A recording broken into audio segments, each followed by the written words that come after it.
Shalom, shalom. Soyez bénis au nom précieux de notre Seigneur Jésus-Christ de Nazareth. Que sa paix soit avec vous et que cette semaine encore soit marquée par une nouvelle grâce, une nouvelle faveur de vos vies. Je prie que le Dieu de gloire, le Dieu de bénédiction, lui qui n'abandonne pas ses enfants, demeure à vos côtés et que son esprit nous assiste tous. Alléluia.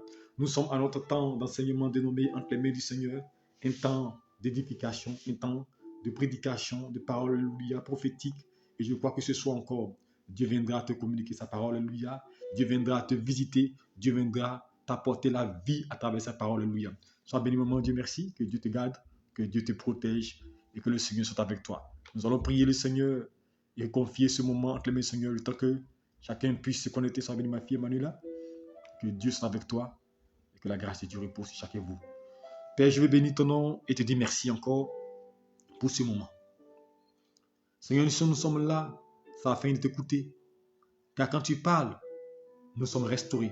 Quand tu parles, tu nous orientes. Quand ta parole sort, elle vient nous éclairer. Elle est une lumière sur notre sentier. C'est pourquoi, en cette soirée, nous voulons que tu viennes encore bénir ta parole. Disposer nos cœurs à l'écoute de ta parole. Nous prions au nom de Jésus-Christ que ce temps-là soit un temps où tu viennes visiter quelqu'un. Car là où ton nom est invoqué, tu es présent. Et nous voulons que ce moment soit aussi un moment où tu guérisses quelqu'un, tu visites quelqu'un, tu restaures quelqu'un. Car avec ta parole, mon Dieu, une personne reçoit une délivrance, une restauration. Reçoit, mon Dieu, Père, un accomplissement, mon Dieu. Père, au nom de Jésus-Christ, que toute action qui voudrait s'opposer à ce moment soit vouée à l'échec. Nous détruisons et nous brisons toujours des ténèbres, mon Dieu. Je prie que ton règne vienne dans cette soirée. Nous voulons t'entendre, Saint-Esprit de Dieu. Nous voulons voir ta gloire. Père, viens nous parler ce soir. Viens nous conduire, Saint-Esprit de Dieu. Descends dans ce moment. Cet esprit, je t'invite.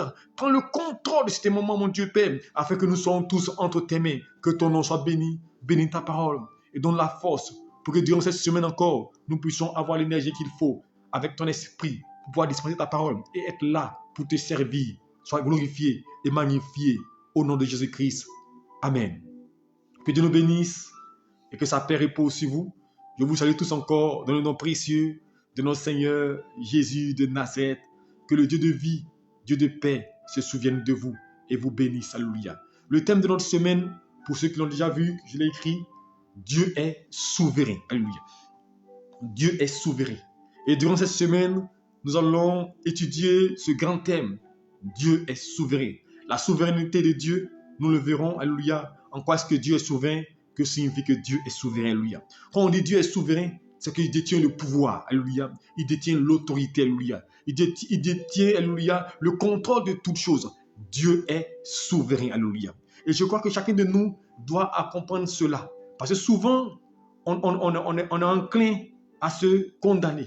On est enclin à se poser tant et mille questions en nous posant la question si Dieu nous voit, si ce que nous vivons échappe au contrôle de Dieu. Alléluia. Mais Dieu est souverain. Alléluia. Et je vais te dire une chose, ta vie est sous contrôle de Dieu. Rien ne peut échapper au contrôle de Dieu, car il est Dieu, il est Seigneur, il est le Maître, et rien ne peut s'opposer à lui. La Bible déclare, il est au-dessus de toutes choses. Et il dit, à qui me comparez-vous? Ce qu'il dit s'accomplit. Ce qu'il déclare agit, se manifeste. C'est pourquoi Dieu est souverain. Alléluia. Alors ce soir, nous allons parler de la souveraineté de Dieu.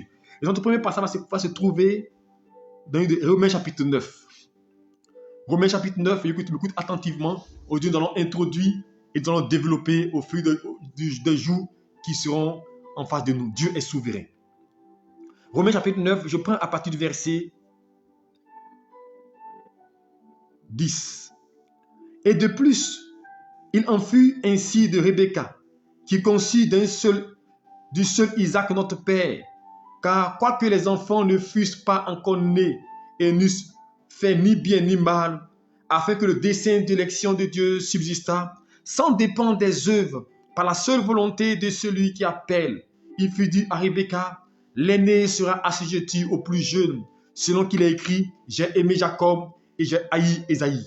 Que dirons-nous donc? Y a-t-il en Dieu de l'injustice? Loin de là. Car il dit à Moïse, je fais miséricorde à qui je fais miséricorde et j'aurai compassion de qui j'ai compassion. Ainsi donc, cela ne dépend ni de celui qui veut, ni de celui qui court, mais de Dieu qui fait miséricorde. Car l'Écriture dit à Pharaon, je t'ai suscité à dessein pour montrer en toi ma puissance, afin que mon nom soit publié par toute la terre. Ainsi, il fait miséricorde à qui il veut et il endurcit qui il veut. Tu me diras, pourquoi blâme-t-il encore? Car qu'est-ce qui résiste à sa volonté? Ô homme, toi plutôt, qui es-tu pour contester avec Dieu? Le vase d'argile dira-t-il à celui qui l'a formé, pourquoi m'as-tu fait ainsi? Le potier n'est-il pas maître de l'argile pour faire avec la même masse un vase d'honneur et un vase d'usage vil? Alléluia. Que dire si Dieu, voulant montrer sa colère, a fait connaître sa puissance, a supporté avec une grande patience des vases de colère formés pour la perdition? Alléluia. Que Dieu nous bénisse et que Dieu bénisse sa parole. Alléluia. Dieu est souverain. Alléluia. Je veux dire à quelqu'un, l'Éternel est souverain. Alléluia. Il n'y a pas de débat. Alléluia. On peut épiloguer sur la puissance de Dieu. On peut épiloguer pour savoir, est-ce que Dieu contrôle telle chose? Est-ce que Dieu fait telle chose? L'homme est capable, l'homme est puissant. Ça, c'est notre développement. Mais nous devons comprendre que Dieu est souverain. Et à travers ce passage-là, l'apôtre Paul va essayer de nous introduire et de nous révéler des mystères, alléluia, à ce niveau-là. Il va commencer par un fait. Il va parler de Rebecca. Il dit, Rebecca eut des enfants de notre père Isaac. Alléluia. Isaac a eu 2 enfants. Mais il dit que les enfants n'étaient pas encore nés. Les enfants étaient dans le ventre de leur mère. Écoutez-moi bien. Les enfants étaient dans le ventre de leur mère et dit le dessein de Dieu subsista. Alléluia. Les enfants n'étaient pas encore nés que le dessein de Dieu subsista. Il dit, j'ai aimé Jacob et j'ai haï Isaïe. Il ne fait ni bien ni mal. Est-ce que vous comprenez? Il dit que ces enfants-là n'existaient pas physiquement. Alléluia. Et Dieu a fait son choix déjà. Dieu est souverain. Alléluia. Il dit, j'ai aimé Jacob et j'ai haï Isaïe. Que dirons-nous donc? Alléluia. Y a-t-il un Dieu de l'injustice? C'est la question que souvent on se pose. Pourquoi tel a telle chose? Pourquoi moi je n'ai pas telle chose? Pourquoi elle a des enfants? Moi je n'ai pas d'enfants. Pourquoi moi qui prie depuis là, Dieu ne fait rien? Alléluia. Et il pose la question, y a-t-il un Dieu de l'injustice? Quand Dieu dit, j'ai aimé Jacob et j'ai haï Isaïe, on peut se poser la question. Mais il dit, loin de là, quand il dit à Moïse, je ferai miséricorde, à qui je fais miséricorde et j'aurai compassion, de qui j'ai compassion. C'est pour dire qu'il est le maître. Il décide ce qu'il veut faire. Ça dépend de lui seul. Il dit, Moïse, j'aurai compassion de qui j'ai compassion, alléluia, et je fais miséricorde à qui je fais miséricorde, alléluia. Quand vous comprenez les choses, regardez cette image-là. Esaü et Jacob. La Bible déclare qu'ils n'étaient pas encore nés. Ils étaient au stade d'embryon, même pas embryon même. Quand Rebecca a reçu une révélation de la part de Dieu, une prophétie pour dire qu'elle allait avoir 2 enfants, pour ne pas dire des jumeaux. Et que le plus jeune, le plus grand sera assujetti au plus petit. Il n'était pas encore né, hein, que Dieu a dit cela. Est-ce que vous comprenez? Elle dit, avant la naissance, avant que la maman tombe enceinte, avant qu'elle-même elle a reçu une prophétie pour dire elle aura 2 enfants. Et de son enfant, il y a 2 nations, 2 enfants. Et que le plus grand sera assujetti au plus petit. Alléluia. Que pouvait faire le plus grand alors devant une telle prophétie? Alléluia. Dieu est souverain. Personne ne peut conseiller Dieu. Personne ne peut dire à Dieu ce qu'il doit faire. Écoute-moi bien ce soir. Et là, il continue. Alléluia. Au verset 18, voilà ce qui me plaît dans ce verset-là. Il dit, ainsi donc, cela ne dépend ni de celui qui veut, ni de celui qui court, mais de Dieu qui fait miséricorde. Est-ce que vous comprenez? Il dit, cela ne dépend ni de celui qui veut, ni de celui qui court, mais de Dieu. C'est pour dire ta course, tes efforts, ta capacité dépendent de Dieu. Il est souverain. Il faut que l'homme comprenne que nous ne pouvons rien faire sans Dieu. Sans Dieu, nous sommes limités. Sans Dieu, nous ne pouvons pas progresser. Sans Dieu, notre vie ne peut pas avancer. Alléluia. Il est souverain. Il a fait un choix. Il dit, Jérémie, avant que tu ne eusses formé dans le ventre de ta mère, je te connaissais. Dieu est souverain. Il dit, j'avais déjà établi prophète des nations. Est-ce que vous comprenez? Dieu parle dans le passé. Avant que tu ne eusses formé dans le ventre de ta mère. Et il prend le passé. Il parle dans le passé, alléluia. Avant que tu ne eusses formé dans le ventre de ta mère, alléluia, passé simple, alléluia, je te connaissais. Avant même, je te connaissais. C'est-à-dire que avant même que tes parents ne se croisent, ça signifie, je te connaissais. Je ne te pas dit je te connais, je te connaissais, alléluia. Et je t'avais établi, plus que parfait, je t'avais établi prophète de nation. Donc c'est pour dire que avant que Jérémie ne puisse être dans le ventre de sa mère, que sa mère puisse le concevoir, Dieu dit, je te connaissais. C'est pas dit avant, il dit que quand tu étais une masse informe et vide, Dieu te connaissait. Tu n'existais pas encore. Tes parents n'existaient pas encore, mais Dieu te connaissait. Il est souverain. Il t'avait établi prophète des nations. Ce fut le cas de Jacob et Ésaü. Il n'était pas né, c'était quand le ventre de la mère enceinte d'embryon. Il dit, le plus grand sera assujetti au plus petit. Le plus grand sera sous l'autorité du plus petit. Cette parole a été lancée. C'est pourquoi justement, lorsque le père voulait bénir Ésaü, la mère va se souvenir de la prophétie. Parce que le père va dire à Ésaü, vas-tu ingébier en voir que je mange, que je te bénisse? Parce qu'en Israël, on ne bénit pas le petit frère avant le grand frère, c'est pas possible. C'est le grand frère qui est béni. C'est la grande sœur qui se marie d'abord.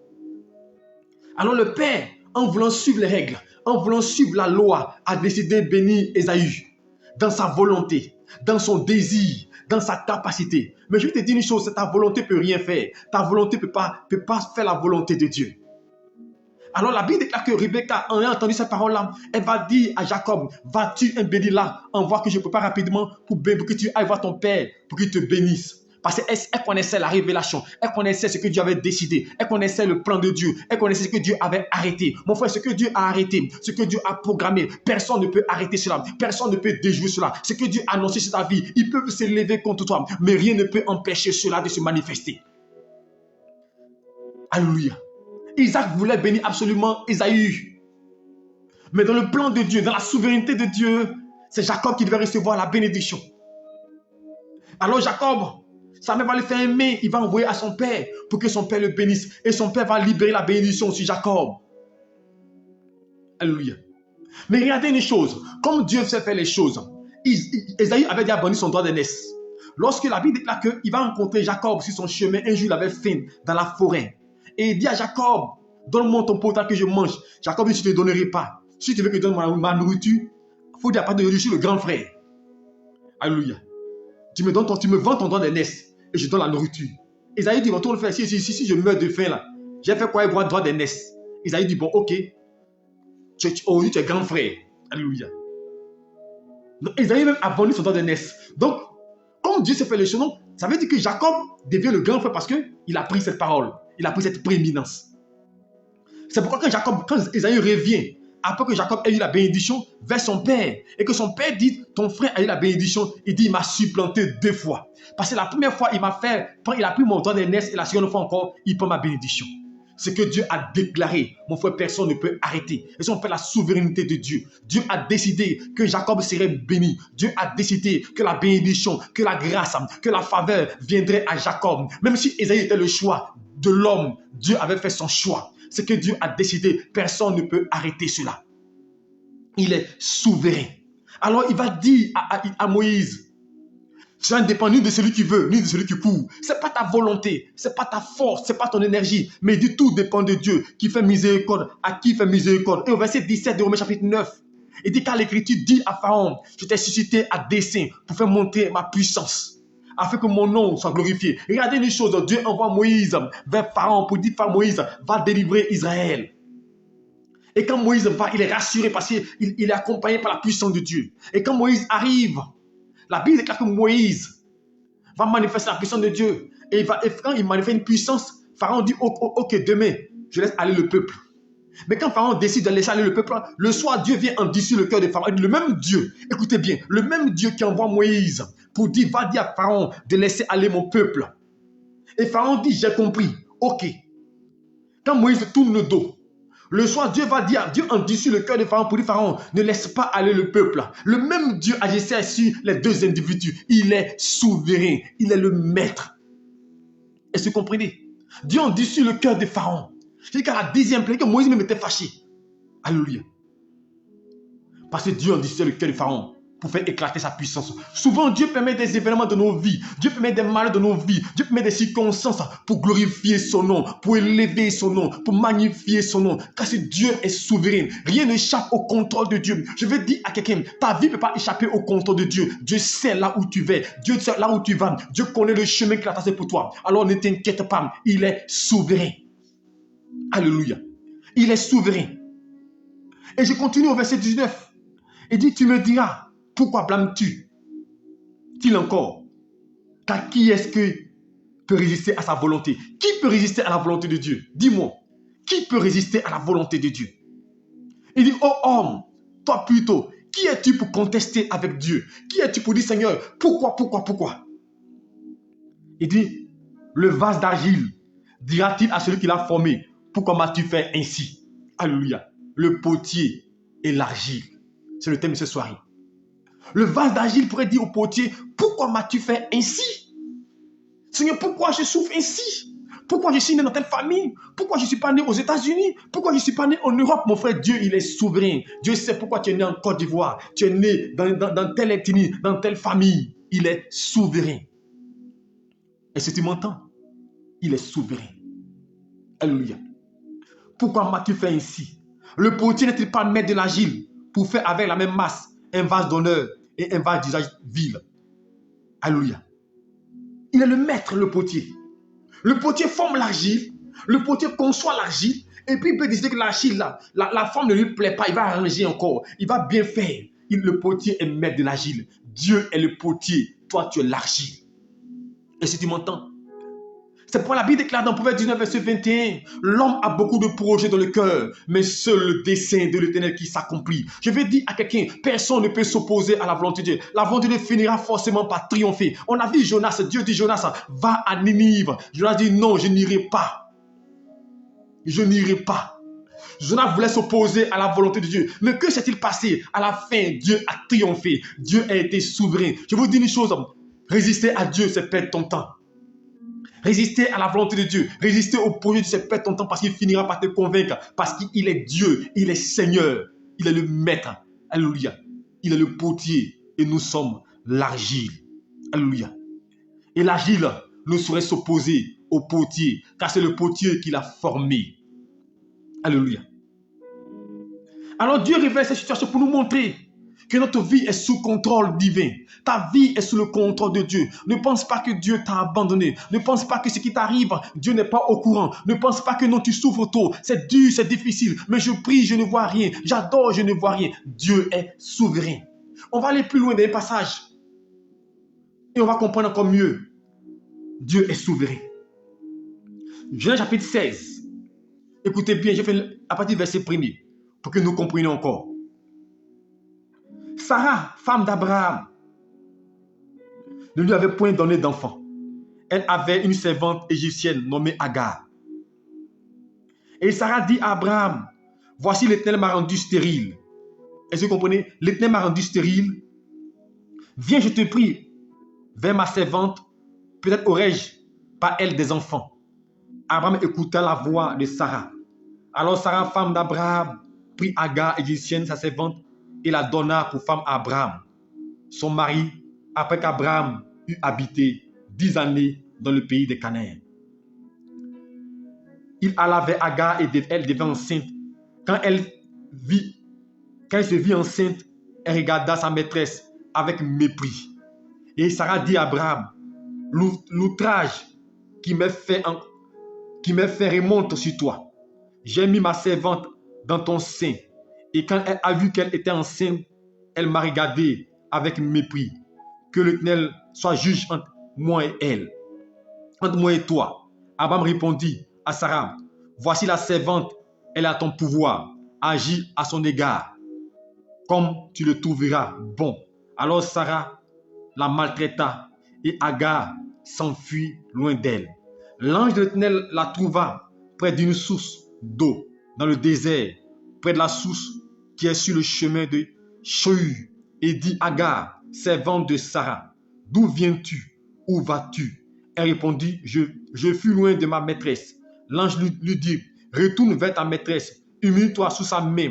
L'ange de l'Éternel lui dit, je multiplierai ta postérité, et elle sera si nombreuse qu'on ne pourra la compter. L'ange de l'Éternel lui dit, voici tu seras enceinte, et tu enfanteras un fils, et tu donneras le nom d'Ismaël, car l'Éternel l'a étendu dans ton affliction.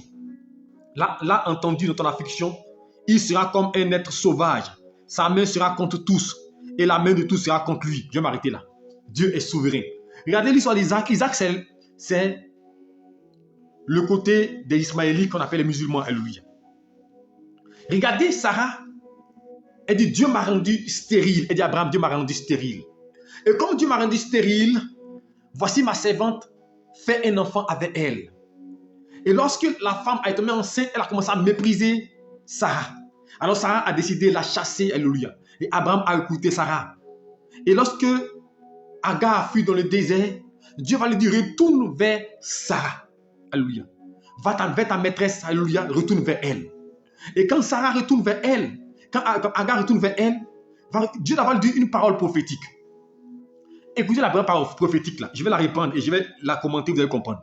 Il dit, l'Éternel a entendu ton affliction, il sera comme un sauvage. Sa main sera contre tous et la main de tous sera contre lui. Il habitera en face de tous ses frères. Et elle appela Ata et toi au nom de l'Éternel qui lui avait parlé. C'est les musulmans. Isaac dit, il sera un sauvage. Et ce mot de le dire. Mais quand on voit, alléluia, les musulmans ils sont où? Ils sont sur la terre, pétrole. Il dit il sera comme un sauvage. Il dit la main de tous sera contre lui. Alléluia. Et il sera contre tous. Alléluia. Est-ce que vous comprenez ça? Je reprends cette partie-là. Il dit il sera comme un sauvage. Sa main sera contre tous. Et la main de tous sera contre lui. Alléluia. Est-ce que vous comprenez? C'est une prophétie. Qu'est-ce qui se passe aujourd'hui? Mais c'est là, aujourd'hui, on voit aujourd'hui le résultat. Mais il y a combien d'années ça a été donné? Avant que Abraham, Isaac, avant que Jacob, alléluia, les distribue Israël, il dit quoi? La main de tous sera contre lui. Aujourd'hui, on voit, tout le monde est contre eux. Ils sont contre nous, les musulmans, alléluia. C'est la prophétie qui a été donnée. La main de tous sera contre lui. Lui aussi sera contre tous. Mais Dieu savait ça, n'est-ce pas? Mais Dieu pouvait nous épargner de ça ou bien? On peut se poser la question. Dieu pouvait nous épargner de cette situation. Dieu pouvait refuser que Agar soit comme fasse un enfant avec Abraham. Mais Dieu a accepté, Dieu a consenti à cela. Il dit, Abraham, fais-le. Dieu est souverain. Mais que dirons-nous donc nous? Pourquoi Dieu a fait ça, mon frère? Le vase ne peut pas dire au potier, pourquoi m'as-tu fait ainsi? Est-ce que vous comprenez? Le potier est maître de l'argile. Est-ce que vous m'entendez? Le potier est maître de l'argile. C'est lui qui fait toutes choses. Alléluia. Quand nous avons 1 Samuel chapitre 1, verset 4 à 5, la Bible déclare que Dieu a rendu qui? Dieu a rendu Anne stérile. On n'a pas dit Satan, hein? Écoutez-moi bien. Ce n'est pas Satan qui a rendu Anne stérile. Dieu a rendu Anne stérile. Pendant que Pélénia, qui était la seconde épouse, on va dire quoi à Dieu? Moi, je suis la première épouse. J'arrive là. Normalement, la première doit avoir des enfants, n'est-ce pas? Pélénia, qui est la deuxième, qu'elle arrive, elle fait un enfant, elle fait 2 enfants, elle fait 3 enfants. Et on dit dans la Bible, c'est pas moi qui écris, c'est la Bible qui dit. 1 Samuel, alléluia, vous pouvez le lire. 1, 4 à 5. On dit Dieu rendit Anne stérile. Dieu rendit Anne stérile. Tu vas dire quoi à Dieu? Chrétien, Dieu, il est souverain. Il est le maître de toutes choses. Il est le maître de toutes circonstances. Et quand le temps est arrivé, lui qui a rendu Anne stérile, lui-même l'a délivré. Est-ce que tu m'entends? Rien n'échappe au contrôle de Dieu. Dieu est souverain. Il est le maître de toute situation de ta vie. Alors je vais te dire une chose ce soir. Arrête de penser par ta force, tu peux réussir. Arrête de penser par ta capacité, tu peux avancer. Non, tout dépend de Dieu. Dieu est au contrôle de nos vies. Ta destinée est entre ses mains. Ta vie est entre ses mains. Laisse Dieu dérouler son plan. Quand vous lisez l'histoire de Jacob, la Bible déclare que Jacob arrive chez Laban. Jacob va faire quoi? Il veut épouser Rachel. Mais que se passe-t-il? La Bible déclare que après 7 années de travail, on lui donne Léa. Parce qu'en Israël, on ne marie pas la petite soeur avant la grande soeur. Mais Jacob ne voulait pas Léa. Il voulait Rachel. Alors il va travailler encore 7 ans pour avoir Rachel. Donc 14 ans durant pour avoir Rachel. Mais quand il a Rachel, sa bien-aimée, ça qu'il aime, regardez une chose que Dieu a fait. Léa fait un enfant. Léa fait 2 enfants. Léa fait 3 enfants. Léa fait 4 enfants. Rachel, la bien-aimée de Jacob.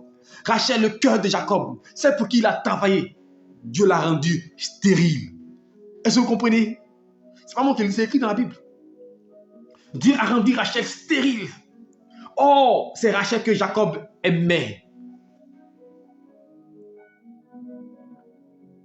C'est Rachel, Léa qui a fait plus d'enfants. C'est elle qui a donné beaucoup de progéniture à Jacob. Rachel a fait 2 enfants. Joseph et Benjamin. La bien-aimée. Pendant que Léa en a fait plusieurs. Je veux dire à quelqu'un, Dieu est souverain. Arrêtons de nous plaindre. Arrêtez pourquoi. Souvent, vous savez, on aime tellement expliquer les choses. On aime tellement chercher des bouquets mystères. C'est parce qu'il a fait telle chose. C'est parce qu'il a fait telle chose que telle chose lui arrive. Mon frère, est-ce que Rachel, elle a fait quoi pour que Dieu la rende stérile? Dites-moi. Ceux qui racontent n'importe quoi, ça et là. Rachel a fait quoi pour que Dieu la rende stérile? Je n'ai pas dit Satan l'a rendu stérile. Dieu l'a rendu stérile. Anne a fait quoi pour que Dieu la rende stérile? C'est sa volonté. La Bible, quand Rebecca, quand elle a épousé Jacob, quand elle a épousé Isaac, 20 ans sont écoulés avant qu'elle fasse un enfant. Alors que Rebecca, elle a connu Jacob vierge. Elle ne connaissait pas d'homme. Elle était une fille intègre. Une fille qui marchait dans les pas de Dieu. Une fille qui suivait Dieu. Alléluia. Isaac venait de recevoir Isaac était l'élu de Dieu. Abraham lui a confié la bénédiction. Il a reçu la bénédiction de son père Abraham. Donc il était béni de Dieu. Mais malgré la bénédiction que Isaac avait, 20 ans s'est écoulé avant que Isaac n'ait des enfants. 20 ans s'est écoulé avant que Rebecca ne puisse tomber enceinte.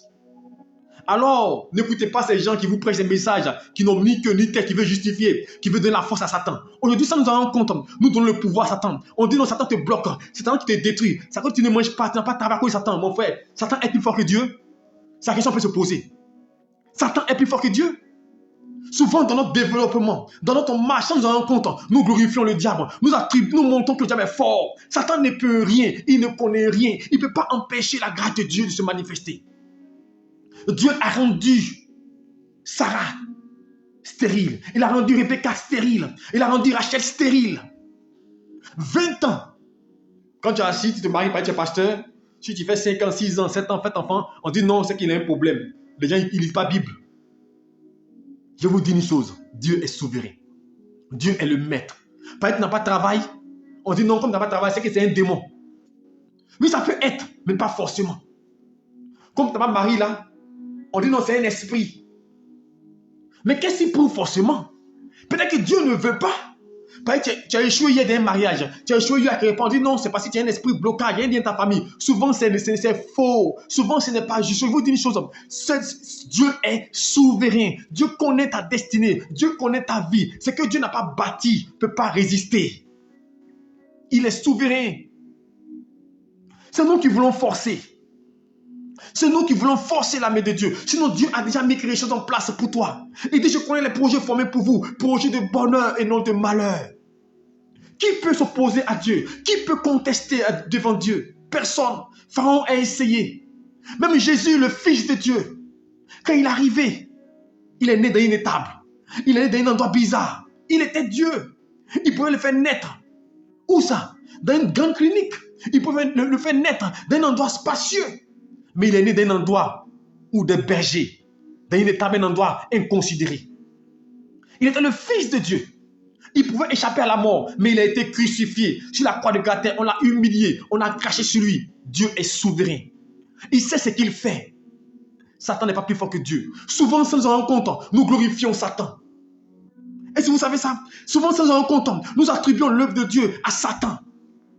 La Bible déclare, ils ont posé à Jésus-Christ. Pourquoi cet homme-là, il est né aveugle de naissance et boiteux? Il dit ça afin que la gloire de Dieu se manifeste. Je veux dire à quelqu'un ce soir, ce que tu vis, ce que tu rencontres, ça afin que la puissance de Dieu se manifeste. Ça fait que Dieu se glorifie. Dieu est souverain. Rien n'échappe au contrôle de Dieu. Ta vie ne peut pas lui échapper. Dieu est le maître. Dieu est souverain. Dieu est au contrôle de toutes choses. Il va te introduire là où il faut. Regardez une chose, quand vous lisez l'histoire d'Israël, 430 ans en Égypte. 430 ans, le peuple élu de Dieu.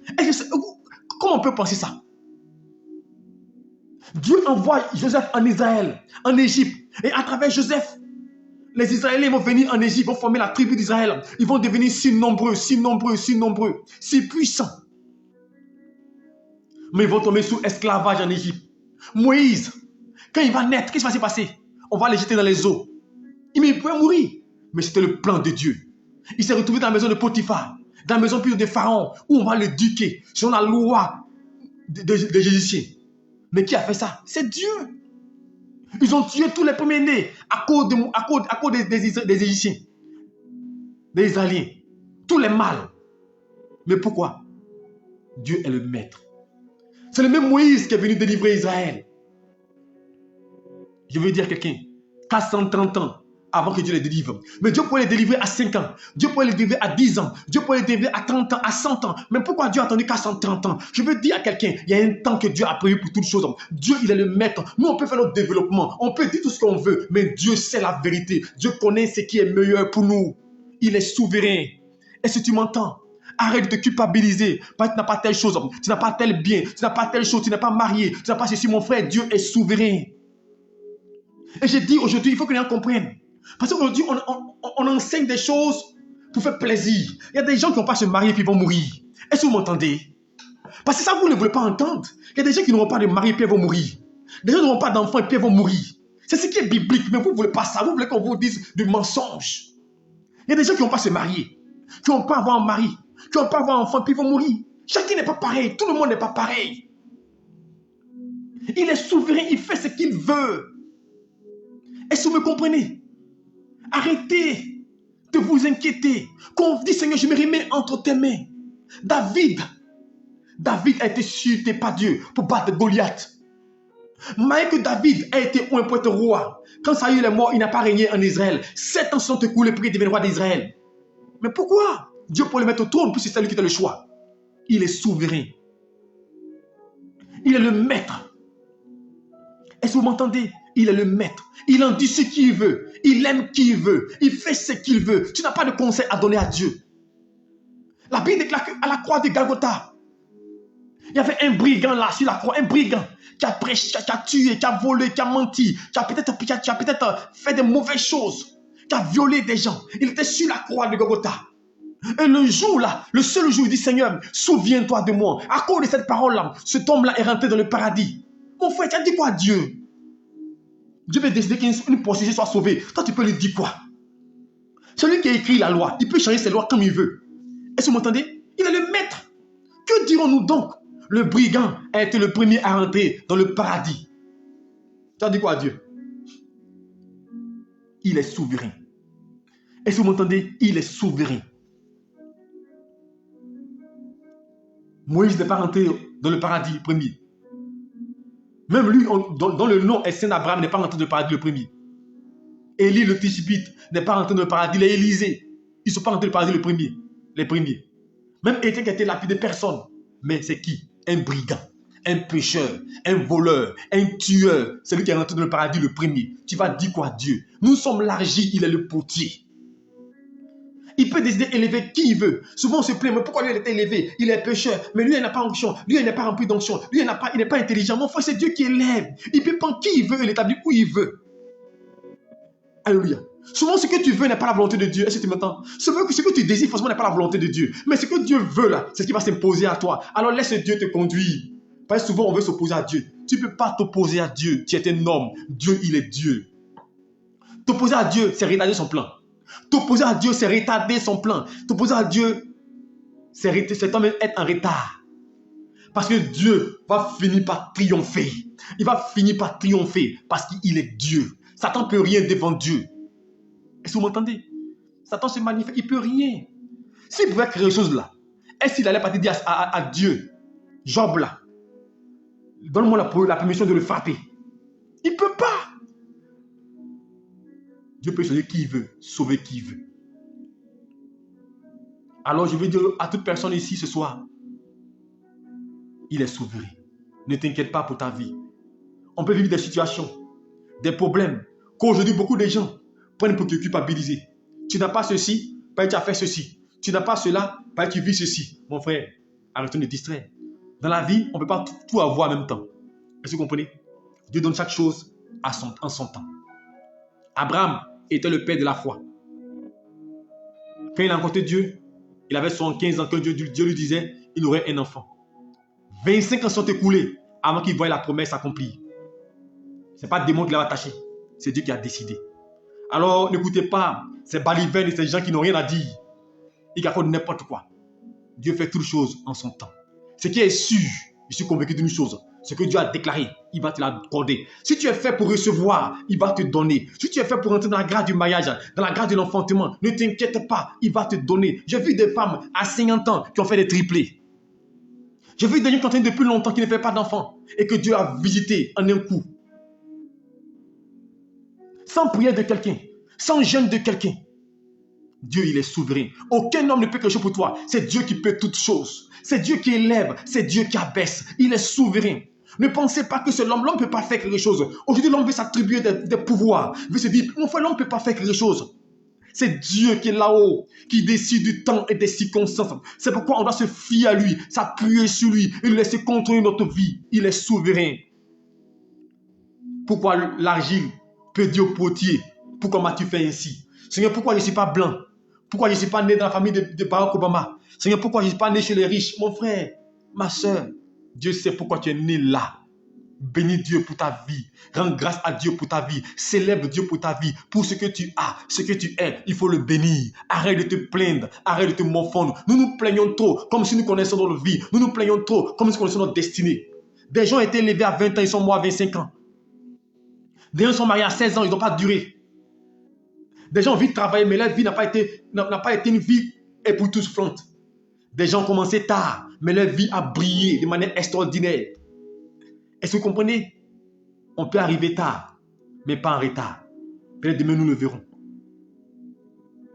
Vous voyez le président américain? C'est à quel âge? Plus de 75 ans. C'est la vie président. 75 ans, 78 ans pour être président. Il est vieux là-bas. Mais ce n'est pas maintenant, depuis longtemps, mon frère. Ce que Dieu a prévu va s'accomplir. Ne cours pas. Parce qu'il dit dans Romains chapitre 9, c'est indépendant de celui qui court, ce qu'il veut, mais tout dépend de Dieu. Des gens ont fait des efforts, mais ils sont morts. Alléluia. Les gens pensaient qu'ils pouvaient arriver vers Dieu, ils sont morts. Mon frère, appuie-toi sur Dieu. Laisse la volonté de se manifester. Car la Bible déclare, même les grandes eaux, alléluia, même les grandes eaux, alléluia, la profondeur, on ne peut pas la comprendre. Alléluia. Qui peut comprendre?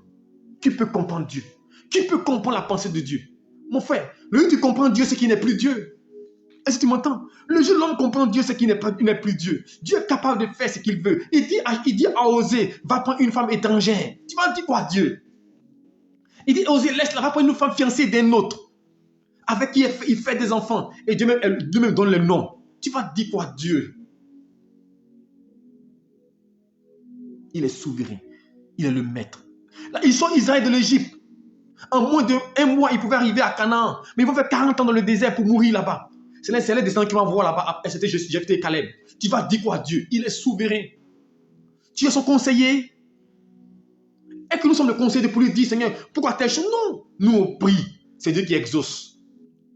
On lui recommande nos sujets de prière. C'est lui qui exauce. Même nos résolutions dépendent de lui. Même notre confession de foi, on peut le déclarer. Mais c'est lui qui exauce. C'est lui qui fait toutes choses. Alors ce soir, je vais simplement conclure cette première partie. C'est l'introduction que nous comprenons les choses. Laissons Dieu nous envoyer dans sa grâce. Soumettons-nous à Dieu. Nous le verrons après. Comment voir, comment entrer dans la souveraineté de Dieu. Comment laisser Dieu accomplir sa grâce. Soumettons-nous à Dieu. On s'oppose trop à la volonté de Dieu. Alléluia. Nous-mêmes, on choisit, on veut faire, mon frère, ma soeur. Nous ne repassons, on veut nous-mêmes faire ce que nous voulons. On veut suivre notre propre volonté. Ta volonté ne peut pas s'opposer à celle de Dieu. Tu vas perdre ton temps. Alors je veux dire à toutes ces personnes-là qui sont dans le manquement ce soir. Je vais terminer par toutes ces personnes-là. Vous avez un manquement, vous avez un besoin. Et vous posez la question de savoir si Dieu vous voit. Mais je vais te dire une chose, il te voit. Il sait ce qu'il fait. La Bible déclare, Job plutôt, Dieu a enlevé tout ce qu'il a perdu. Il a perdu ses enfants. Job avait des enfants qui étaient assez âgés. Ils sont tous morts. Job avait des plantations. Ces plantations étaient tous détruites. Job a tout perdu. Il a tout perdu. Alléluia. Mais parce que Dieu l'a permis, il est souverain. Il a tout perdu. Tout ce qui fait sa fierté, sa gloire. Je ne sais pas ce que tu as perdu, je ne sais pas ce que tu as perdu. Mais je sais une chose. Il est capable de te restituer. La Bible déclare que Dieu a ajouté encore plein d'années à Job. Et ce qu'il a perdu, là, il a eu cela au centuple. Il a eu des enfants encore. Il a eu des biens. Il est souverain. Si tu arraches une chose, ne pleure pas. Il te donnera une chose meilleure. Si une chose manque dans ta vie, ne t'inquiète pas. Il va combler ce vide-là autant au porté. Continue de le prier. continue de l'adorer, continue de l'élever. Dieu est souverain. Même les apôtres qui étaient serviteurs de Dieu, on les a crucifiés. Est-ce que vous comprenez? On les a martyrisés. Ils ont été en prison, on les a frappés. Mais Dieu pourrait les épargner de cela. Il est souverain. Alléluia. Il décide ce qu'il veut. Même Paul, on l'a frappé. On l'a insulté. Aujourd'hui, quand on nous injurie, quand on nous insulte, on est offensé, mon frère. Il dit, on vous outragera, on parlera mal de vous, on vous persécutera. Pourquoi nous sommes surpris? Il est souverain. Il a déjà dit. Alors, dors tranquille. Dieu est souverain. Ta vie n'échappe pas au contrôle de Dieu. Je vais recommander, conclure par ce verset encore de Jérémie, pour que tu comprennes. Il dit, avant que tu ne eusses formé dans le ventre de ta mère, je t'avais déjà établi prophète des nations. J'avais déjà établi femme d'affaires. J'avais déjà préparé ton mariage, ton succès avant. Donc Dieu a déjà mis tout en place pour toi. La seule chose, laisse son plan aller à terme. Et ne force pas une chose. Mais quand tu vois des blocages, reste Dieu te conduit. Ne force pas une chose. Dieu est prêt à t'élever. Alors, soumets-toi à sa volonté. Que Dieu te bénisse. Sache une chose. Il est souverain. Alléluia. Demain, nous continuons notre enseignement avec nos thèmes sur la souveraineté de Dieu. Que Dieu nous bénisse. Cette semaine-là, le thème c'est Dieu est souverain. Alléluia. Donc, nous allons décortiquer ces choses-là. Que Dieu vous bénisse et qu'il vous garde et qu'il vous protège et qu'il vous guide. Et que vous soyez bénis abondamment. Seigneur, je veux bénir ton nom pour ce message. Seigneur, instruis-nous. Par nos cœurs que nous comprenons que tu es le maître de toutes choses. Tout dépend de toi. Tout est entre tes mains. Alors ce soir, je te confie ma vie. Je te confie la vie de mon frère et de ma soeur. Père, ce que tu as prévu pour nous, mets-le en place, mon Dieu, afin que nous puissions faire ta volonté. Nous puissions dépendre de toi. Que ton nom soit béni et que la louange te revienne à toi seul.